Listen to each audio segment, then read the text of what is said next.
മക്കളെ, വാക്കുകൾക്ക് നമ്മുടെ ചിന്താരീതിയെ സ്വാധീനിക്കാൻ കഴിയും. വിശ്വാസം വരുന്നില്ല അല്ലേ? പറഞ്ഞുതരാം. ടീച്ചർ എന്ന് പറയുമ്പോൾ നമ്മുടെ മനസ്സിലേക്ക് ആദ്യം വരുന്നത് ഒരു സ്ത്രീയുടെ രൂപമല്ലേ? അതുകൊണ്ടാണ് നമ്മൾ മെയിൽ ടീച്ചർ എന്ന് പ്രത്യേകം എടുത്തു പറയുന്നത്.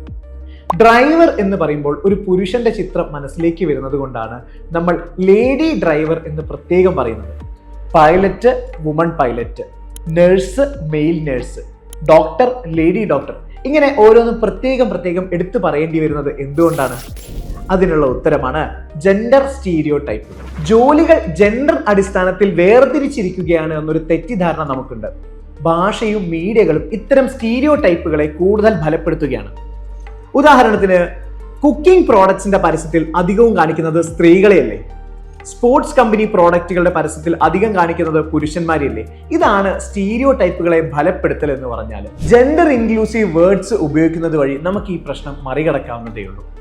പോലീസ് മാൻ അല്ല പോലീസ് ഓഫീസർ എന്ന് പറയാം, ഫയർമാൻ അല്ല ഫയർ ഫൈറ്റർ എന്ന് പറയാം, ചെയർമാൻ അല്ല ചെയർ പേഴ്സൺ എന്ന് നമുക്ക് പറയാൻ പറ്റും.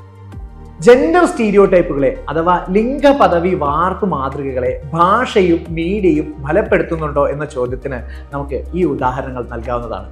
കൂടുതൽ ജെൻഡർ ഇൻക്ലൂസീവ് വാക്കുകൾ നിങ്ങൾക്ക് അറിയുന്നുണ്ടെങ്കിൽ ഈ വീഡിയോയുടെ കമന്റിൽ അറിയിക്കണേ.